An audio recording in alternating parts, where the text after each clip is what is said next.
बालापुर में टिल्लू चिड़ा एक गरीब नाई था। वो लोगों का हेयर कट करता था और पैसे कमाकर घर चलाता था। टिल्लू अपने बेटे और बहू के साथ रहता था। उसका बेटा बंटी इस काम को बिल्कुल भी पसंद नहीं करता था। उसे शहर जाकर कोई कारोबार करना था। एक दिन टिल्लू का एक्सीडेंट हो जाता है। वो बंटी को बुलाकर कहता है, बेटा बंटी, हम खानदानी हेयर कट कर रहे हैं। मेरे पिताजी और मैं अपने घर के लिए रोटी इसी काम को करते हुए कमाए हैं। अब तू ही है जो ये बात नहीं समझता। मैं कितने दिन हूँ मुझे पता नहीं, इसलिए मैं तुझे एक चीज देना चाहता हूँ। ये ले, ये है वो कैंची जिसे हम सब कटिंग करते थे। ये रख और काम कर। क्या पिताजी, आपको जायदाद के नाम पर ये कैंची ही मिली थी? पता नहीं आप मुझे कभी समझ पाएंगे कि नहीं। मैं इस काम से नफरत करता हूँ। मैं कभी भी इस कैंची को नहीं इस्तेमाल करूँगा। अरे आप अपने पिताजी से ऐसे कैसे बात कर सकते हो? जब आपकी आमदनी नहीं थी तब इनकी मेहनत से ही घर का पूरा खर्चा चला है। आप इनसे माफी मांगिए। पिताजी मुझे माफ कर दो। इसके बाद कुछ दिनों में ही टिल्लू परलोक सिधार जाता है। ये लीजिए पिताजी की कैंची, अब इससे काम शुरू कीजिए। नहीं नहीं, मैं किसी का हेयर कट नहीं करूँगा। तो फिर आप अपने पिताजी को दिया वचन नहीं निभाओगे और घर का खर्च कैसे चलेगा? आप क्या चाहते हैं कि हम सब भूखे ही मर जाएं? अरे तुम क्या बकवास कर रही हो? मैं काम करने से तो मना नहीं कर रहा हूँ ना। हाँ, तो फिर इस कैंची का इस्तेमाल करो और काम करो। बंटी जबरदस्ती लोगों की हेयर कटिंग शुरू कर देता है, लेकिन उसका मन नहीं लगता था। इस वजह से गड़बड़ हेयर कट करने लगता है। लोग उस पर गुस्सा करने लगते हैं। एक दिन परेशान होकर बंटी जंगल में जा रहा था।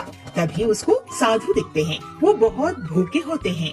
बंटी उन्हें कुछ सेब खिला देता है। साधु जी, मेरा काम में मन नहीं लगता, क्या करो? मेरे आशीर्वाद से तुम्हारा काम अपने आप हो जाएगा। इसके बाद बंटी अपनी हेयर कटिंग की दुकान में जाता है और लोगों की कटिंग करने के लिए जैसे ही अपने पिताजी की कैंची उठाता है, वो कैंची साधु के आशीर्वाद से अपने आप हेयर कटिंग करने लगती है और जल्दी ही वो बहुत फेमस हो जाता है। वाह जी, आप तो बहुत ही कमाल के काम करने लगे हो। मैंने तो सोचा भी नहीं था। तुम जानती हो पीलू, ये साधु महाराज के आशीर्वाद से हुई है। अब हम ना एक बड़ा घर खरीदेंगे। वाह जी। और बंटी एक बड़ी सी घर ले लेता है। इसके बाद बड़े बड़े हीरो उसके यहाँ हेयर कटिंग करवाने के लिए आने लगते हैं। पीलू, तुमने मुझे आलसी होने से बचा ली।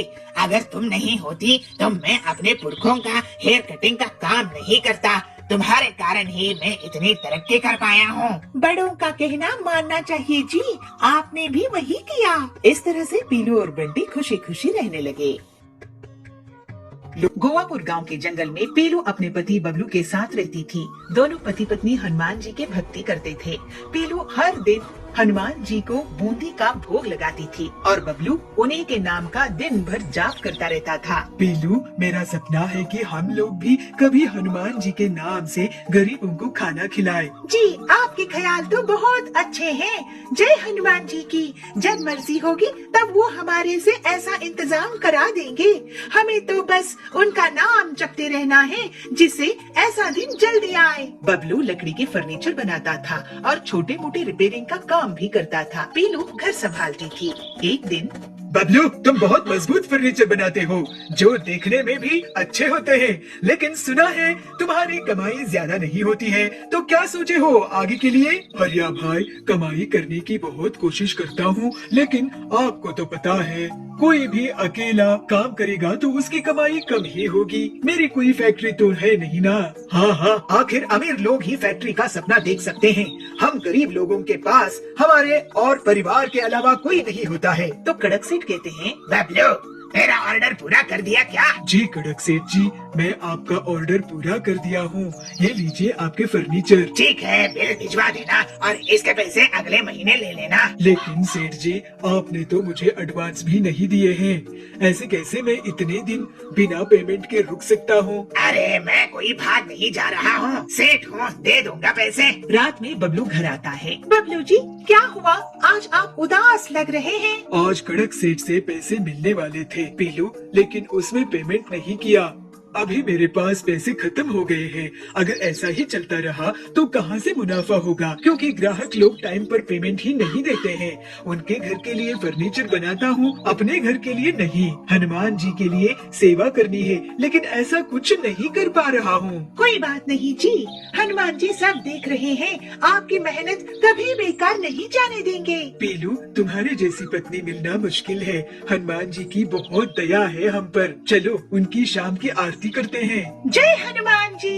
एक दिन कड़क सेठ के घर जब बबलू पैसे लेने के लिए पहुंचता है, वहाँ उसे कालू मिलता है। बबलू, अभी तुम्हारा पेमेंट नहीं हो पाएगा। कड़क सेठ 5 महीनों के लिए बाहर गए हैं, उसके बाद देखेंगे। ये सुनकर बबलू दुखी होकर वापस चला जाता है। इसके बाद वो घर आकर पीलू से सब बताता है। ये अमीर लोग हम जैसे गरीबों का पैसा लूट लूट कर ही अमीर होते हैं। जब तक इनकी तरफ हम उम्मीद से देखते रहेंगे, हमें धोखा ही होता है। हनुमान जी से प्रार्थना करके हम अपनी फर्नीचर की फैक्ट्री लगा लेते हैं। पीलू, फैक्ट्री बनाने में कितना खर्चा आता है पता है? मैं तो कहती हूँ सब छोड़कर हनुमान जी से ही हम पूछ लेते हैं, वो ही कोई रास्ता सुझाएंगे। हाँ, हमारे बस की नहीं है ये मुसीबत। अगली सुबह बबलू और पीलू हनुमान जी से लगातार प्रार्थना करते रहते हैं और उन्हीं की भक्ति से हनुमान जी प्रकट होते हैं। भक्त, आंखें खोलो, मैं आ गया हूँ। हनुमान जी आपकी जय हो। जय हो हनुमान जी की।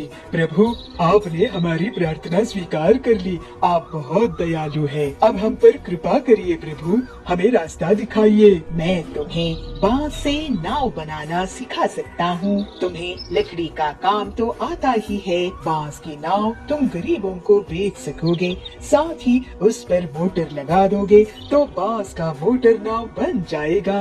आपकी दया अपरंपार है हनुमान जी। हमारे मन में आपके भक्तों के लिए भंडारा करने की कामना है। आप आशीर्वाद दीजिए प्रभु।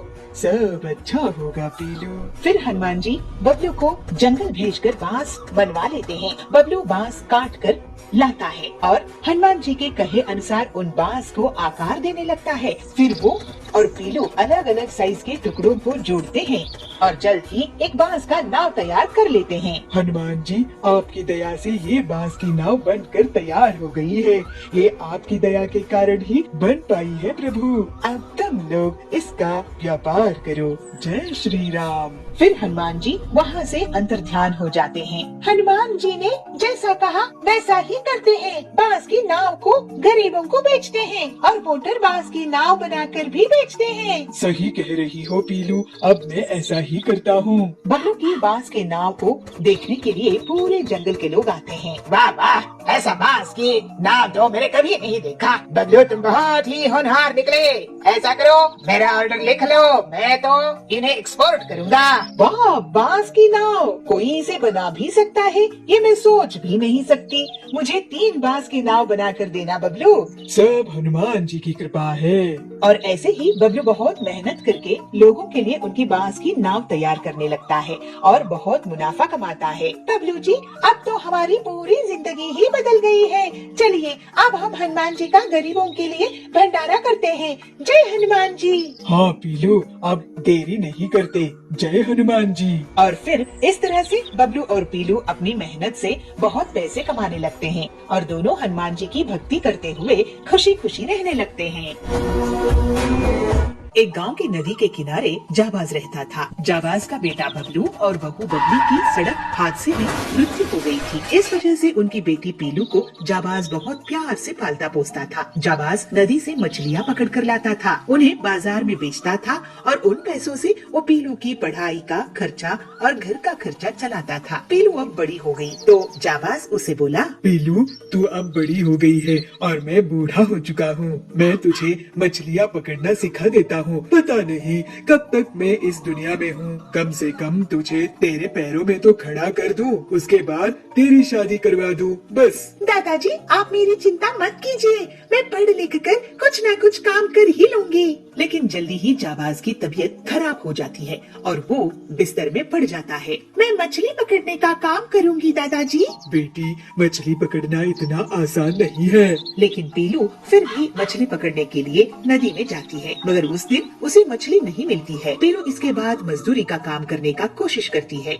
लेकिन वो भी नहीं कर पाती है। किसी दुकान में सेल्स गर्ल का काम करने के लिए ज्वाइन करती है, लेकिन लेकिन वहाँ से भी उसे निकाल दिया जाता है। क्या हुआ बेटी, तू इतनी उदास क्यों है? दादाजी, मैं कोई भी काम नहीं कर पा रही हूँ। आप मुझे मछली पकड़ना सिखा दीजिए ना, लगता है वही मेरे लिए ठीक रहेगा। ठीक है। फिर जाबाज पीलू को नदी के किनारे लेकर जाता है। देखो पीलू, मैं तुम्हें एक राज की बात बताने जा रहा हूँ। अब तक तुम्हें इसलिए नहीं बताया क्योंकि मैं नहीं चाहता था कि तू वो काम करो जो तुम्हें पसंद नहीं हो। ये एक खानदानी राज है जिसकी मदद से हम मछलियाँ पकड़ते हैं। ऐसा क्या राज है दादाजी? मछली पकड़ने के लिए मैं नूडल्स का इस्तेमाल करता हूँ।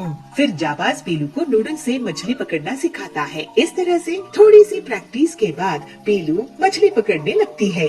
इसके बाद पीलू खुद से मछली पकड़ने आ जाया करती थी। दादाजी देखिए, मैं ये पैसे कमा के लाई हूँ आज की मछली पकड़ने से। वाह बेटी, ये तो बहुत बढ़िया बात है। फिर पीलू की शादी जाबाज अपने दोस्त के पोते से करवा देता है और पीलू और उसका पति मछलियों का बड़ा सा कारोबार शुरू कर देते हैं। अब पीलू अपने परिवार में हंसी खुशी रहने लगती है।